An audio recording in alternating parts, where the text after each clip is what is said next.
নমস্কার।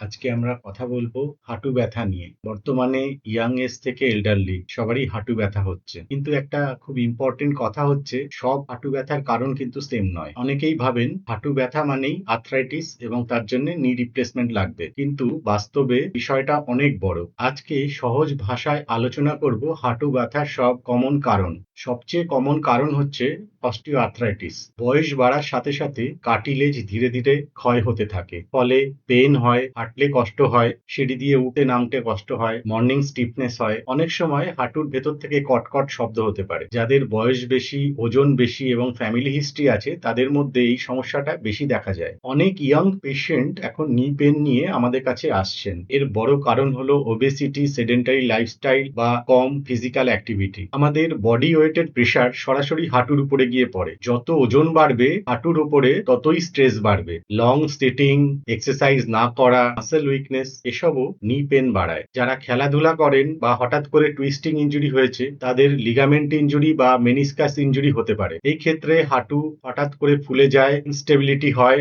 Locking sensation হয়। Young পেশেন্টদের মধ্যেই এটা কমন। সব নি পেনই অস্টিও আর্থ্রাইটিস নয়। কিছু ক্ষেত্রে rheumatoid arthritis, gout infection, vitamin D deficiency, nerve related pain এগুলিও নি পেন ঘটাতে পারে। কিছু পেশেন্টের ক্ষেত্রে ব্যাক বা কোমর থেকে রেফার পেন হিসেবেও হাঁটুতে ব্যথা হতে পারে। তাই শুধু পেন দেখে ট্রিটমেন্ট শুরু করা ঠিক নয়। কিছু সিমটমস থাকলে অবশ্যই ডাক্তার দেখানো প্রয়োজন, যেমন হাঁটু ফুলে যাওয়া, সঙ্গে জ্বর আসা, লাল হয়ে যাওয়া, গরম হয়ে যাওয়া, হাঁটতে না পারা, ইনজুরির পর সিভিয়ার পেন, ব্যথার চোটে রাত্রে ঘুম ভেঙে যাওয়া, এগুলো ইগনোর করা উচিত নয়। সব হাঁটু ব্যথার ট্রিটমেন্ট কিন্তু সেম নয়। কারো শুধু এক্সারসাইজের প্রয়োজন, কারো ফিজিওথেরাপি, কারো ওয়েট রিডাকশন, আবার কিছু ক্ষেত্রে সার্জারির প্রয়োজন হতে পারে। তাই প্যানিক না করে প্রপার ডায়াগনোসিস ভীষণ ইম্পর্টেন্ট। নিজের শরীরকে বুঝুন, অপ্রয়োজনীয় ট্রিটমেন্ট এড়িয়ে চলুন। নমস্কার, আমি ডক্টর সুজন বিশ্বাস। আবার দেখা হবে পরের ভিডিওতে।